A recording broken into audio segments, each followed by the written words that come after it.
Hello and welcome to another session of Dr. Barbara Miller's NCLEX review.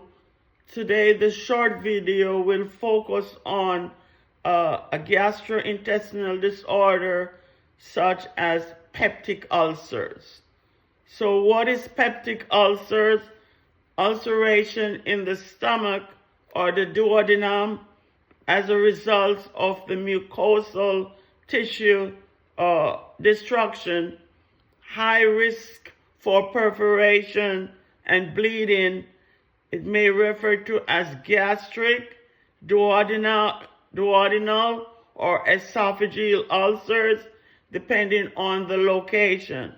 So what are some contributing factors for peptic ulcers?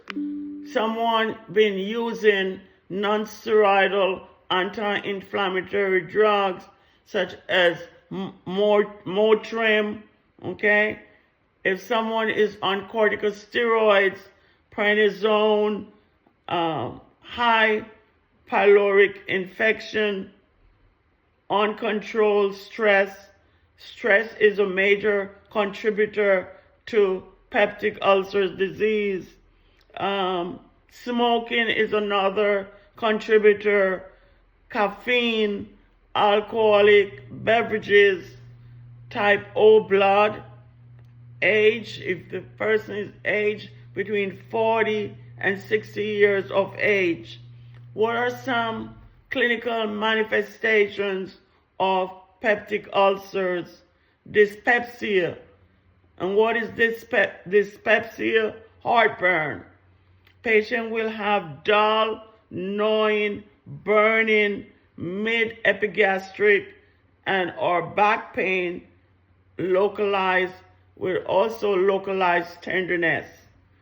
Symptoms worsen with empty stomach.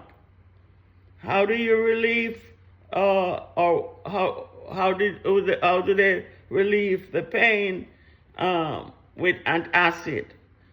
Another clinical manifestation, excessive belching, a bloating feeling in the abdomen. Patient will vomit or undigested food that may or may not be preceded by nausea. They will also have melena, dark, tarry blood in the stool, and they will also have decrease in their hematocrit and their hemoglobin. What are the nursing interventions that can help these patients? You want to instruct the patient about smoking cessation. Smoking cessation is paramount. Also, alcohol cessation. You want to encourage stress reduction, such as biofeedback, meditation, relaxation, exercise. All those are positive for stress reduction. You want to also instruct patients to avoid very cold and very hot foods because that may flare up the problem. Eat 3 regular meals per day. Small, frequent feeding are not necessary if an antacid or histamine blocker is taken. Also, you want to instruct your patient to avoid caffeine, avoid alcoholic beverages. They should use decaffeinated instead of caffeinated coffee or tea. They should also reduce their intake of milk and cream. Some may be able to tolerate these foods better than others. So small proportion. If other methods are not effective, prepare the client for surgery. They would have pyloroplasty, or andrectomy. Pyloroplasty or andrectomy. So what other medication do they use for peptic ulcer? Triple therapy, 10 to 14 days, 2 antibiotics.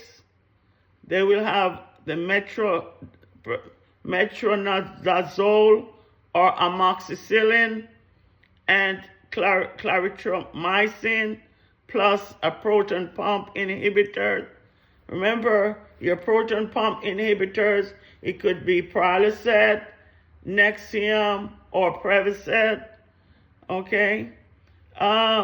Quadruple therapy that adds to add bismuth salt to the previous. Okay, mucosal healing agent, stool softener like a pericolase, antacids, histamine receptor antagonist, or prokinectic agent, or proton pump inhibitors. So how do they diagnose peptic ulcers? They will do the EGD.